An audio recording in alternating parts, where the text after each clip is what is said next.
Em relação ao Luiz Castro, Moura, Prates do Dzak, seguramente ele é o único técnico único da primeira divisão do Campeonato Brasileiro, nem o Renato Gaúcho no Grêmio, que voltou, né? Nem o Rogério Ceni no São Paulo tem essa condição, porque apesar de ídolos que são dos respectivos clubes, eles ainda são suscetíveis a uma gestão que pode, em algum momento, entender que eles devam sair.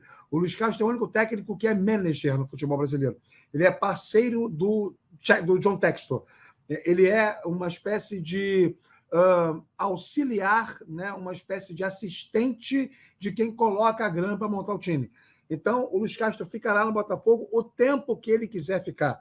Não há nada que determine que ele vai sair, a não ser então somente a vontade dele, ou se houver algum problema na relação entre ele e o Textor, que não tem nada que indique que isso vai acontecer. Quando o Textor assume o Botafogo, já assume pensando no Luiz Castro, para ser o profissional a tocar todo o projeto. Então, é uma realidade completamente diferente de qualquer outro clube do Brasil. A gente pode debater se isso é certo ou errado, eu acho que tem prós e contras, mas o torcedor do Botafogo tem que entender que não adianta protestar, botar faixa contra o cara, se for o caso, termina a temporada com ele em alta com a torcida, já nós temos uma tela aí para falar sobre isso, uma arte para falar sobre isso, mas ele tem uma relação diferente com o clube do que outros técnicos têm com seus respectivos clubes. Aí a gente tem que discutir o seguinte: como é que se lê, como é que se encara, como é que se debate essa 11ª colocação do Botafogo e a consequente classificação para a Sul-Americana? A gente está com um copo d'água na mão, ele está pela metade. A gente pode analisar o copo meio cheio ou meio vazio. E aí depende do sentimento do torcedor e de uma coisa no futebol que eu acho que faz muita relevância, tem muita relevância, que é a expectativa criada. O Botafogo sabia que teria dificuldades na volta da primeira divisão com o novo modelo. O Botafogo contratou 22 jogadores ao longo da temporada. O Botafogo tinha um claro objetivo: se manter na primeira divisão. E esse objetivo foi alcançado com 7, 8 rodadas de antecedência, quando o Botafogo atingiu a marca de 43 pontos. A partir dali, o que viesse era lucro. E ontem o Botafogo tinha uma possibilidade boa de ir para a Libertadores, mas tinha certeza da Copa Sul-Americana. E aí que está exatamente o mote da nossa tela para poder trazer aqui no Roda na Globo CBN.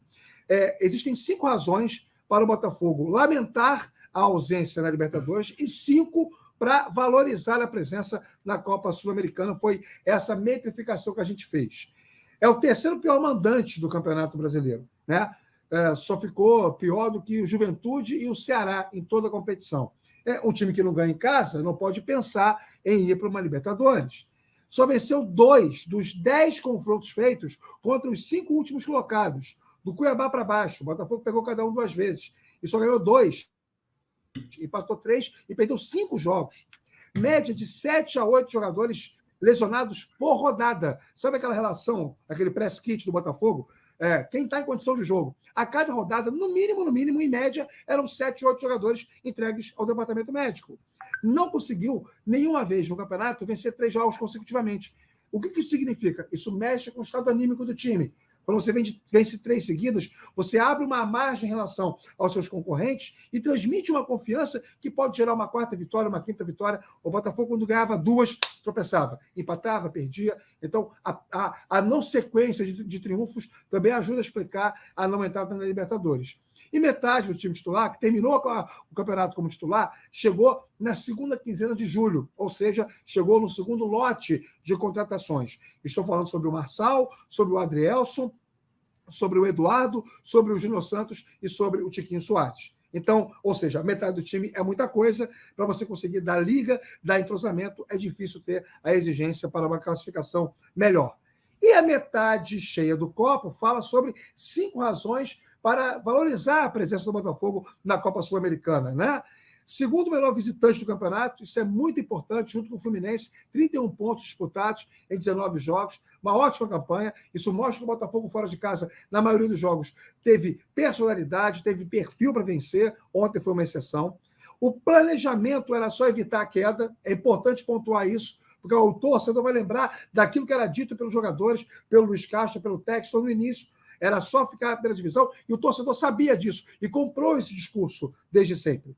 A possibilidade de repetir a conquista sul-americana após 30 anos. O Botafogo foi campeão da Conmebol em 93. E eu acho que condições e fôlego para poder ganhar uma sul-americana ano que vem, tem. é uma competição com menos exigência técnica, o Botafogo tem um bom time, vai melhorar, pode perfeitamente pensar em ganhar uma Copa Sul-Americana. O Luiz Castro termina a temporada em alta com a torcida, que chegou a pedir a cabeça dele, fazer protesto, invadir treino. Então, isso mostra como é importante saber que o comandante vai iniciar uma pré-temporada com esse prestígio. Gatito e Gino Santos são os únicos titulares do Botafogo hoje, cujos contratos terminam agora. Todos os outros têm contrato, ou seja, o Botafogo pode manter a sua espinha dorsal para a próxima temporada. Por isso, Moura, Dudziak e Prates, na discussão entre o copo meio cheio ou o copo meio vazio, a minha sugestão, quem sou eu? Eu não tenho nem condição de deliberar sobre o sentimento do torcedor, mas a minha sugestão para o alvinegro é que ele enxergue o copo meio cheio.